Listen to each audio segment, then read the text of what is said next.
आपको दोनों को अलग अलग रहेगा। आपको दूर कर रहे हैं और कर रहे हैं, ये दोनों को अलग अलग रहेगा। ये दोनों अलग अलग रहेगा। दुकान पर बैठी हुई है या बच्चों की आंखों में गुजारिश की जाती है कि अगर काम हो गया होगा तो ऊपर चले जाए। मेहमान को सुनने आने में ही है, निरंतर इस बात का ख्याल रखें।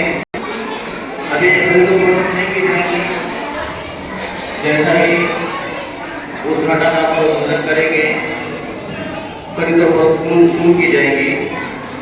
अभी दुकानें बेची और दी जाएंगी, उस बात का ख्याल रखें।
तमाम मैं बात से कहना चाहते हैं कि वक्त हो चुका है, मेहमान की वक्त आने में ही है, लिहाजा वक्त की पाबंदी करते हुए लेकिन ऊपर चल जाए और बाहर निकल जाए।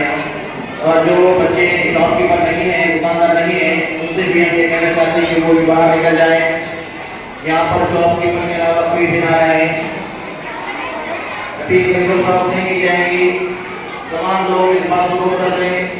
दुकानें अभी सिर्फ सजावट का काम चालू है, अभी खरीदो फरोख्त नहीं की जाएगी।